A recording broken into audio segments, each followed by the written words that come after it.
The clock on the wall showed 11:30 p.m. Amanda Frost was the only person left in the small medical clinic. Everyone else had gone home hours ago, but she wanted to finish reviewing her patient files. As the town's best neurologist, she took her work seriously. Amanda rubbed her tired eyes and reached for her coffee mug. Empty. She stood up, stretched, and walked to the break room for a refill. While the coffee machine hummed, she gazed out the window into the dark parking lot. A flash of blue light caught her eye. It was brief, like lightning, but the sky was clear of clouds. She frowned and moved closer to the window. There it was, again, a pulsing blue glow coming from behind the tree line at the edge of the property. That's strange, she whispered to herself. The rational part of her brain suggested it was probably teenagers with flashlights, or maybe car headlights reflecting oddly through the trees. But something felt wrong. Amanda grabbed her jacket and keys. The coffee sat forgotten as she walked down the empty hallway. The sound of her footsteps echoed against the walls. She pushed open the heavy door and stepped outside into the cool, night air. The blue light was brighter now, rhythmic pulses that lit up the trees from behind. Amanda walked slowly across the parking lot. She should call someone, she thought. Her friend Joe at the sheriff's office would come check it out, but her phone was back on her desk, and she was already halfway to the trees. "Hello?" she called, out. "Is someone there?" No answer came. Just the soft whisper of wind through the leaves and the steady pulse of blue light. Amanda reached the edge of the trees and peered through.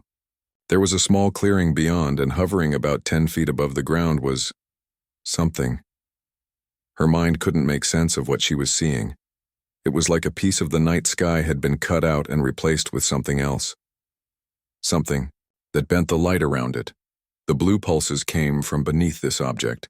As Amanda stared, a column of light suddenly shot down from the center of the thing, illuminating the grass below. A voice in her head screamed at her to run, but her body wouldn't move. Amanda felt a strange buzzing sensation running through her limbs. The buzzing grew stronger, and to her horror, her feet lifted off the ground. She opened her mouth to scream, but no sound came out. The next thing Amanda knew, she was lying on cold metal.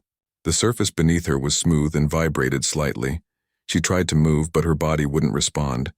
Only her eyes worked, darting frantically from side to side. Shadowy figures moved around her. They were tall and thin with large heads. Their skin looked gray in the dim blue light. Amanda heard clicking sounds like insects communicating. One of the figures leaned over her, and she saw its face. Huge black eyes that reflected her own terrified expression back at her. Something cold pressed against her neck, and darkness took her. When Amanda opened her eyes again, bright sunlight blinded her. She was lying on the rough asphalt of the clinic parking lot. A voice was calling her name. "Amanda! Oh my God, Amanda!" It was Peter Walsh, the clinic's receptionist. He kneeled beside her, his face pale with worry. "What happened? Did you fall? Are you hurt?" Amanda tried to speak, but her throat was dry. Peter helped her sit up, and she noticed she was still wearing the same clothes from last night. But something was wrong. The sun was up. People were arriving for work. "What time is it?" she managed to ask.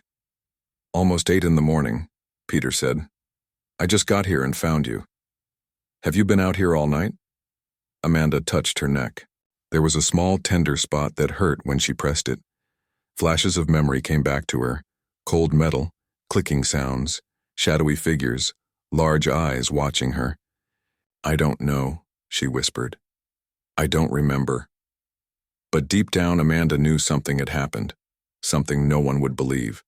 And somehow she knew they would be back for her. 3 weeks passed since Amanda was found in the parking lot. She tried to return to her normal life, but everything had changed. The nightmares came every night, cold tables, strange tools, and those eyes watching her. Always watching, Amanda visited the local hospital the day after she was found. The doctors ran tests but found nothing except a small red mark on her neck. They said it was probably an insect bite. Amanda knew better. "You need rest," her friend Carla told her over coffee. "Maybe take some time off." Amanda nodded but didn't reply. How could she explain the feeling that something was inside her now? Something left behind by them. Sometimes she heard faint clicking sounds when no one was around. Sometimes she felt like her thoughts weren't entirely her own. That night, Amanda went to bed early. She double-checked all the locks and even pushed a chair against her bedroom door. It wouldn't help, but it made her feel better. She fell into an uneasy sleep. At exactly 3:17 a.m., Amanda woke up. The room was filled with a soft blue glow coming through her window, the same blue light from the night at the clinic. Her heart raced, but she couldn't move. Not a single muscle would respond. The window slid open by itself. The chair moved away from the door without anyone touching it. Amanda tried to scream, but her voice was frozen like the rest of her body. A force lifted her from the bed. She floated through the air across the room and out the window. Above her house was the same object she had seen before. Not quite visible, but there, bending the light around it like a hole in the sky. The blue beam pulled her upward. Inside, the craft, the air smelled strange, like ozone and something sweet she couldn't identify. The shadowy figures moved around her. This time she could see them clearly. Gray skin stretched tight over large heads, thin bodies with 4 long fingers on each hand, those huge black eyes that never blinked. They moved her to a room with walls that seemed to pulse with light. In the center was a metal table. The aliens placed her on it, and metal bands secured her wrists and ankles. One of them approached with a device that looked like a silver pen. It made a humming sound as it moved over her body. The aliens clicked and chirped to each other. Amanda realized with shock that she almost understood them. Not the sounds, but something beneath the sounds. Ideas and images forming in her mind. Specimen 2187 recovered for continued examination. The brain activity is unusual, higher than previous subjects. Begin the procedure. Extract the neural tissue first. Amanda's terror grew. They were talking about cutting her open, studying her brain. They thought she was just an animal, a specimen to be examined and discarded. The tallest alien approached. It wore a different covering than the others, something like a silver vest over its gray skin.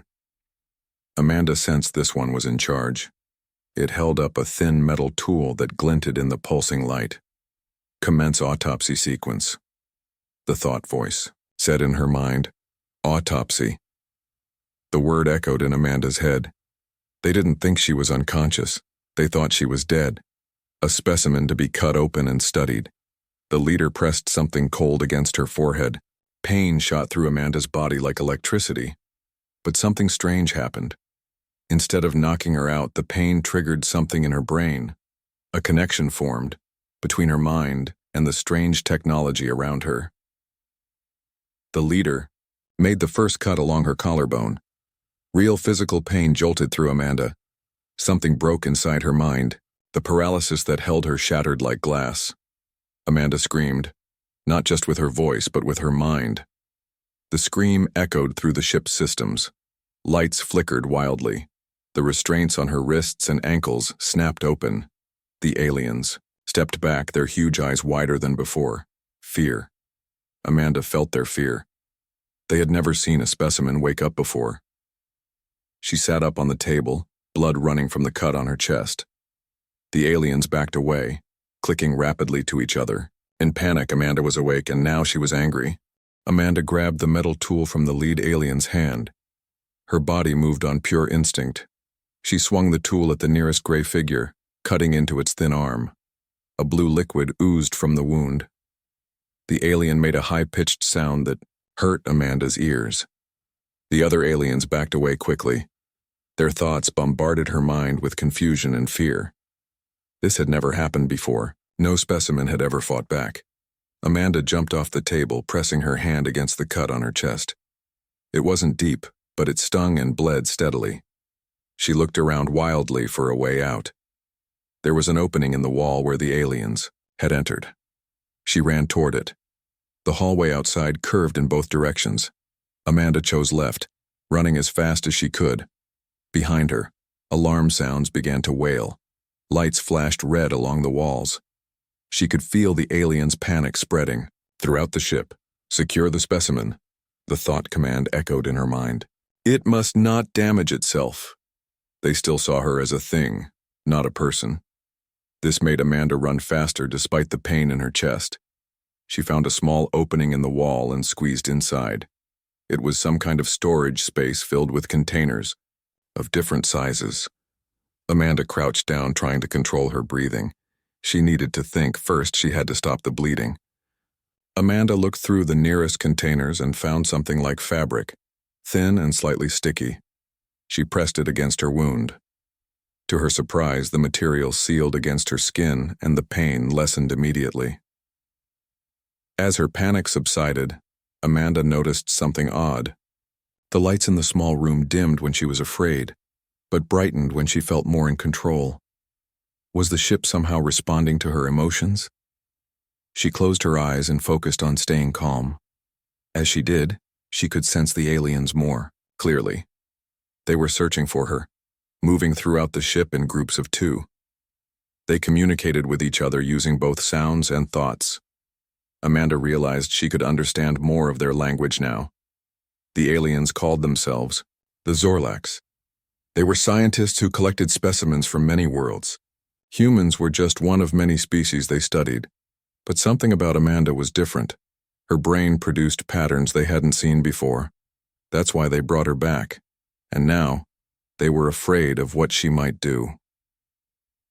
The door to the storage room suddenly slid open. 2 Zorlax stood there, holding devices that looked like thin silver rods. Amanda pressed herself against the wall, expecting pain. Instead, a voice spoke directly into her mind. "Do not fear, specimen. We will return you to containment without further damage." Amanda felt rage build inside her. "I am not a specimen," she shouted. "My name is Amanda Frost. I am a person."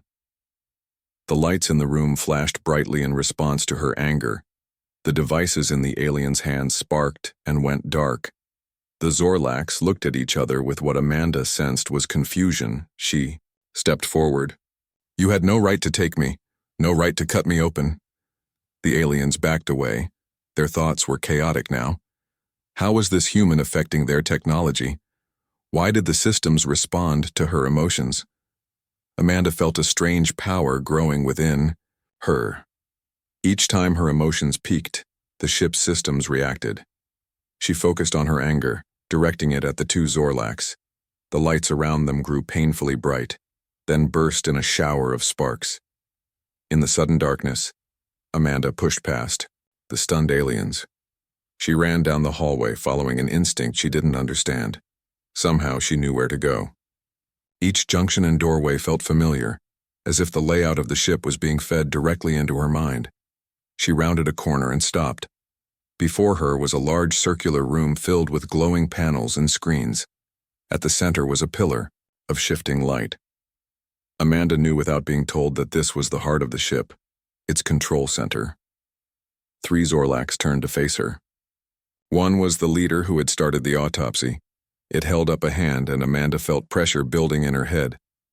"You will comply," the thought voice commanded. Amanda smiled. The pressure in her head was strong, but her connection to the ship was stronger. "No," she said simply. "You will."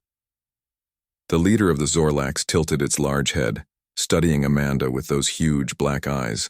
The mental pressure increased, but Amanda pushed back with her own thoughts. The lights in the control room flickered wildly. "What are you?" the leader's thoughts asked. "I told you. I'm Amanda Frost. I'm a human being, not a specimen," she answered. "And you made a big mistake when you took me." The Zorlax looked at each other. Their confusion and fear washed over Amanda in waves. She could sense their thoughts more clearly now. They called the leader Science Officer Kazit. The others were lower-ranking researchers. The human specimen should not be conscious, one thought to another.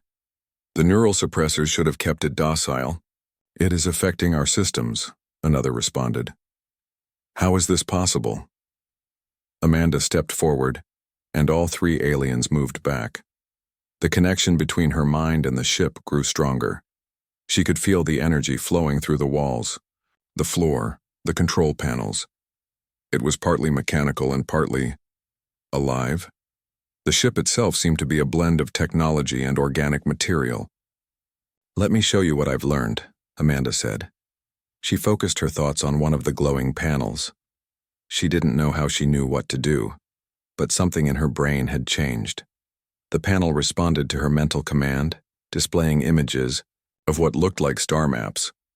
The specimen must not access the navigation systems, Kust's thoughts shouted. But it was too late. Amanda touched another panel, and a door slid open in the wall behind her. She backed toward it, keeping her eyes on the Zorlax. "Stay away from me," she warned. "I'm leaving this room and you're not going to follow me." The aliens didn't move as she stepped through the doorway. Once on the other side, Amanda found herself in a long corridor with many doors. She chose one at random and pressed her hand against it. The door opened to reveal a large chamber filled with strange objects. It looked like a storage room for things the Zorlax had collected.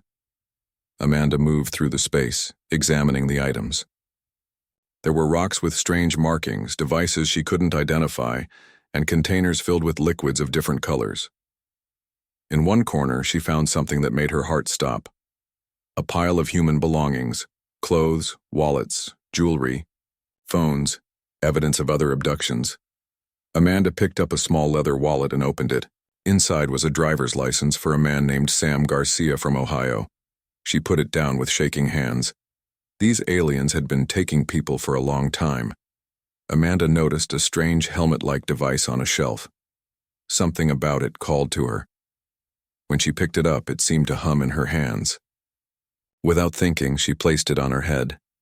Images and information flooded her mind. She saw the Zorlax homeworld, a place with 3 moons and rings like Saturn. She learned that they had been exploring space for thousands of years, collecting and studying life forms from hundreds of planets. Humans were just one of many species they considered primitive. The Zorlax saw themselves as scientists, not kidnappers. They believed they were gathering knowledge, not causing harm. Most disturbing of all, Amanda learned why she was different. The Zorlax had never encountered a human with her specific brain patterns. She had an unusual connection between her limbic system, which controlled emotions, and her cerebral cortex. This connection was similar to the way the Zorlax ship's organic technology functioned. That's why she could interact with the ship's systems. That's why she woke up during the autopsy when no other human ever had. And that's why she now had power over the ship. Amanda removed the helmet and took a deep breath. For the first time since her abduction, she felt hope. The Zorlax didn't understand human emotions. They had no idea how powerful fear, anger, and determination could be. With her, new knowledge, and her connection to the ship, Amanda had a chance, not just to escape, but to stop the Zorlax from taking any more humans. She picked up a small device that looked like a wand. According to the information from the helmet, it was a tool for opening any door on the ship. Amanda tucked it into her pocket and headed back to the corridor. It was time to find out if there were other captives aboard and to set them free. Amanda moved carefully through the ship's curved hallways. She could sense the Zorlax searching for her, their thoughts buzzing with alarm. But she could also feel something else. Other minds, dim and quiet, like people in deep sleep. The wand-like device in her hand grew warm when she pointed it down a particular corridor. Following this signal, Amanda came to a large door with no visible handle or control panel. She waved the wand, and the door slid open silently. Inside was a huge room with rows of clear containers. Each one was about the size of a coffin and filled with a greenish liquid. And floating in each container was a body. "Oh my God," Amanda whispered. She walked slowly between the rows. Most of the bodies weren't human. Some had multiple limbs, others had scales or fur. But in one section, Amanda found what she feared: humans. Men and women of different ages, floating unconscious in the green liquid. Amanda approached the nearest container. A man with short brown hair and a small scar on his chin floated inside. A small screen on the container showed his heart rate and brain activity. He was alive, just kept in some kind of sleep state. Amanda placed her hand on the container and closed her eyes. She focused on her connection to the ship's systems, searching for a way to wake these people. Information flowed into her mind. The green liquid was keeping them in stasis, preserving them for future study. There was a control station at the end of the room. Amanda hurried to it and placed her hands on the glowing panel. Images appeared showing all the occupied containers. She found the command to end stasis for the human specimens and activated it. The green liquid in the human containers began to drain away. The people inside started to move slightly as they woke up. Amanda ran back to help them. The first container opened with a hiss. The man with the scar coughed and tried to sit up. Amanda helped him out of the container. "Take it slow," she said. "You've been asleep for a while." The man looked at her with confusion. "Where am I? What happened?"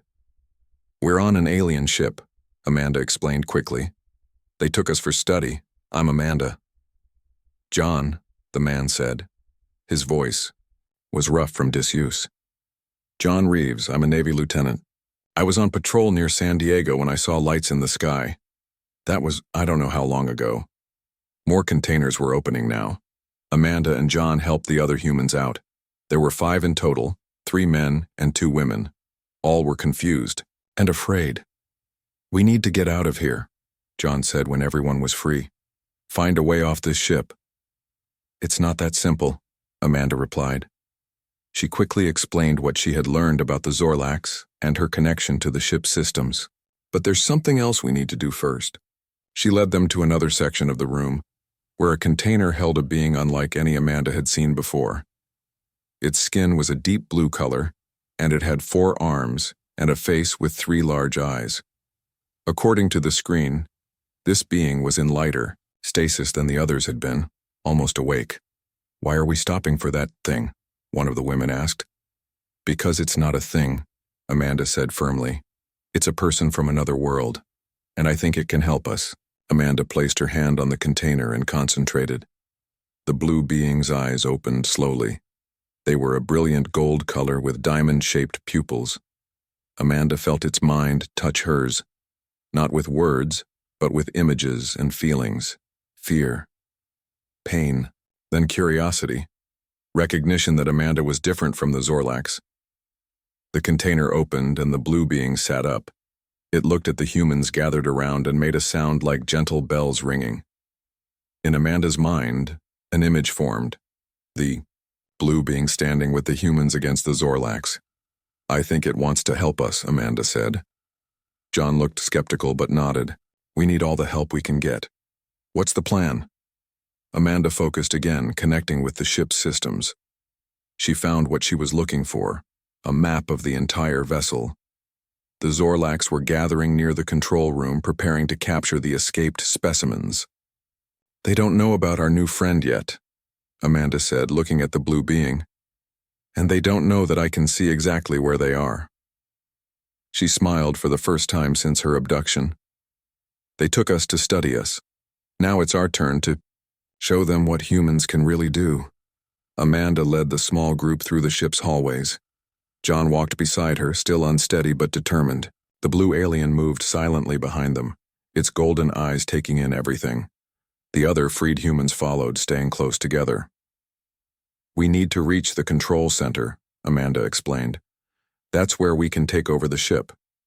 "And then—" "What?" John asked. "Can you fly this thing?" Amanda touched her temple. "I think so. The information I got from that helmet device is still in my head, and I can feel the ship's systems.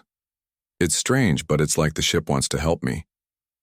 The blue alien made its bell-like sound. In Amanda's mind, she saw an image of the alien's home world, a beautiful place with twin suns and vast oceans. Then the image changed to show Zorlax ships arriving, taking people, destroying cities. "They took your world too," Amanda said softly. The alien touched her arm with one of its 4 hands. The touch conveyed sadness but also resolve. John watched this exchange with fascination. "You can understand it?" "Not with words," Amanda explained, "but with feelings and images. I'm calling it blue for now." They reached a junction where 3 hallways met. Amanda closed her eyes, searching the ship's systems for the safest path. She sensed 4 Zorlax blocking the most direct route to the control room. "We need a distraction," she said. Blue stepped forward, pointing to itself with 2 arms. In Amanda's Mind, she saw Blue running down one hallway while the humans took another. Blue wants to be the distraction, she told the others. John shook his head. Too dangerous. We stick together. Amanda felt a new thought from Blue. Confidence, assurance. The alien could move faster than the humans, and it knew how to evade the Zorlax. It had been their prisoner longer than any of them. Blue knows what it's doing, Amanda said, and we don't have much time. The Zorlax are getting organized. After a brief argument, John reluctantly agreed. Blue touched Amanda's forehead once more, sharing a clear mental image of where to meet after the distraction.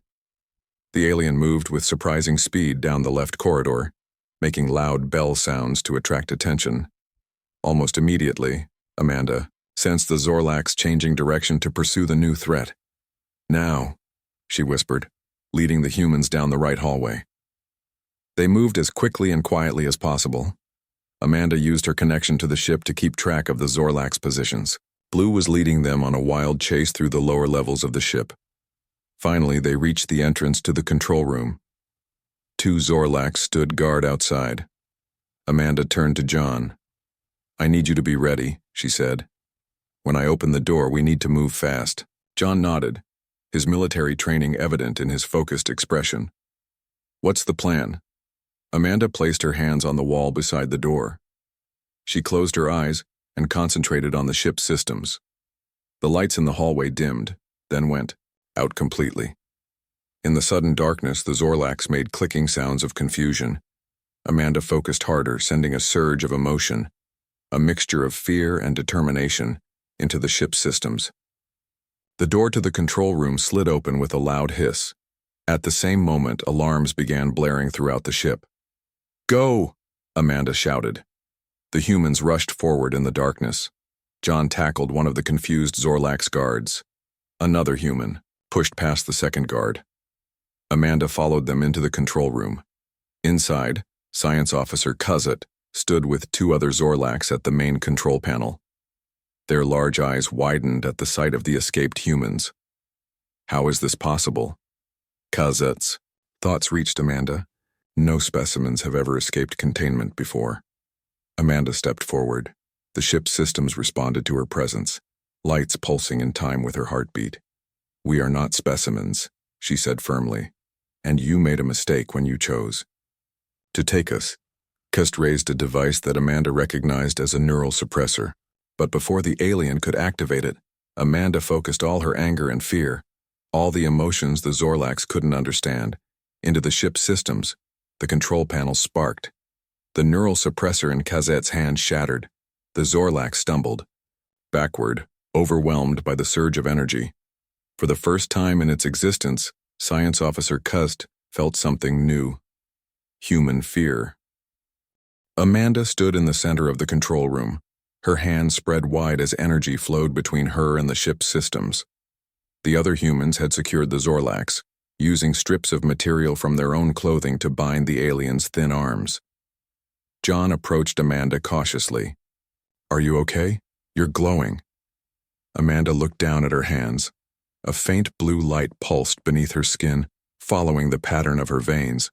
She should have been terrified, but instead, she felt powerful.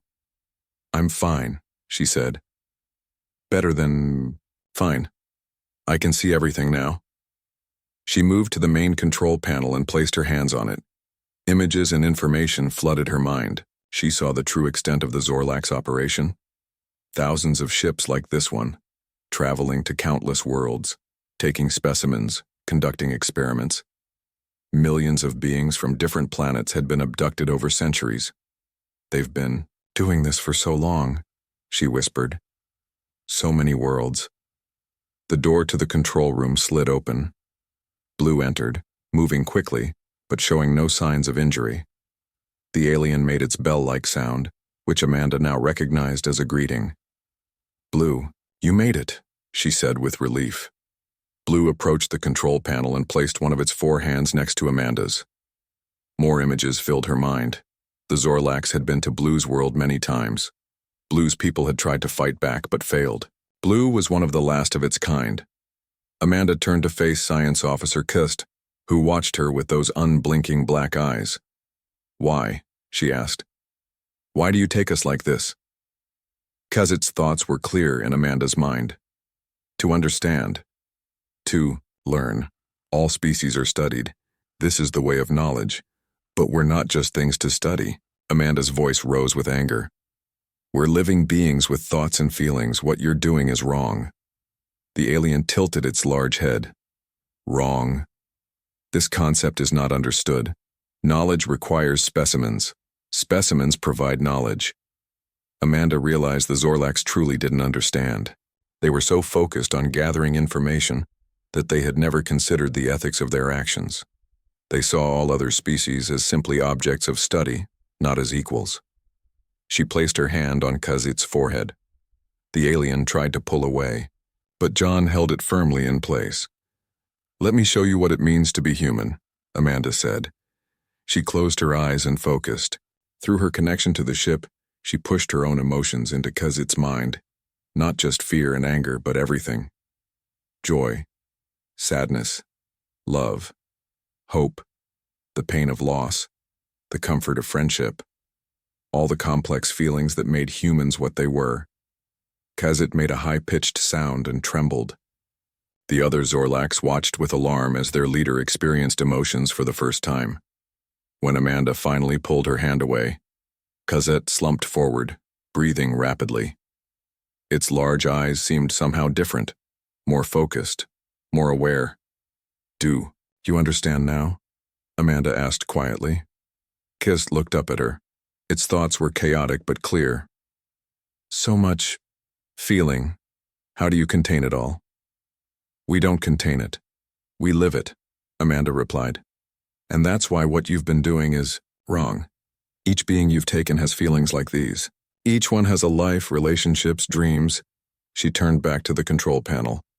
And now I'm going to make sure everyone knows what you've been doing. With her new understanding of the ship's systems, Amanda accessed the communications array. She found the data files documenting all the Zorlax expeditions, all the abductions, all the experiments. With a few commands, she began transmitting this information to every world in range. What are you doing? Kazit's thoughts were alarmed. I'm telling the truth, Amanda said simply. Every planet that can receive signals will learn about the Zorlax. They'll know to be on guard. They'll know they're not alone in facing you. She found Earth's coordinates in the navigation system and entered a special transmission, a warning with detailed information about the Zorlax ships and technology, along with proof of alien life. John watched in amazement. You're changing everything, he said. The whole world will know about aliens after this. Amanda nodded. It's time we did. Blue made its bell sound and showed Amanda an image.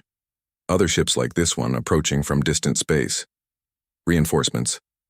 We need to move quickly, Amanda told the others. We're taking this ship home. 1 year had passed since the day Amanda Frost woke up on an autopsy table in a Zorlax ship. 1 year since she and the other freed humans had taken control of that ship and flown it back to Earth. 1 year since humanity learned they were not alone in the universe. Amanda stood at the window of the new International Space Defense Headquarters, looking up at the night sky. She could feel the faint presence of orbiting ships, some human, some from allied alien species. Earth had changed forever. Dr. Frost? A voice called from behind her. The council is ready for you. Amanda turned and smiled at the young aide. Thank you, I'll be right there. She took a moment to straighten her uniform, a dark blue outfit with silver trim that marked her position as Earth's first ambassador to the galactic community. The small pin on her collar was made from metal from the Zorlax ship, a reminder of how everything began. The council chamber was a large room with a circular table. Around it sat representatives from 12 nations along with 2 non-human delegates. Blue sat in a specially designed chair, its golden eyes bright with intelligence. Beside Blue was a representative from the Valari, a peaceful species that had contacted Earth after receiving Amanda's transmission about the Zorlax. Ambassador Frost, the council president said as Amanda entered, please update us on the situation with the Zorlax consortium. Amanda took her seat. The diplomatic mission to the Zorlax homeworld was successful. Science Officer Kest, who you all remember, has become the leader of a growing movement among the Zorlax. They call themselves the Awakened. On a large screen behind her, an image appeared of Kust addressing a gathering of Zorlax. The former science officer looked different now, more expressive, almost emotional. The Awakened believed that their past methods of studying other species were wrong. Amanda continued. They are working to change their society from within. Already they have released thousands of specimens back to their homeworlds. Can we trust them? Asked one of the council members. After everything they did? Blue made its bell-like sound. Over the past year, humans had created technology that could translate Blue's musical language into words. The translator on the table spoke in a neutral voice. Trust must be earned, Blue's words came through. But change must be given a chance. My people were nearly destroyed by the Zorlax, yet I support this new path. Amanda nodded in agreement. The Zorlax are changing because they've experienced something new. Emotion. Kezit was the first, but others have followed.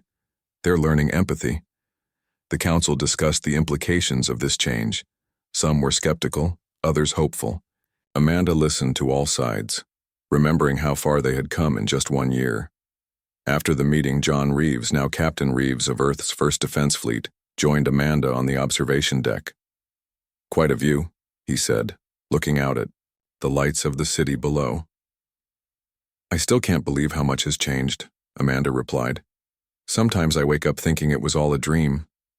John smiled. Until you notice the blue glow in your veins when you get excited? Amanda laughed and held up her hand. Sure enough, a faint blue light pulsed beneath her skin, a permanent reminder of her connection to the Zorlax ship. That connection had changed her forever, giving her abilities no other human had. Doctors still couldn't explain it fully. The new ships are almost ready, John said. Built with technology from 5 different worlds. We're calling the first one the Frost Initiative. I'm honored, Amanda said, but I'm more excited about the medical technology we've gained.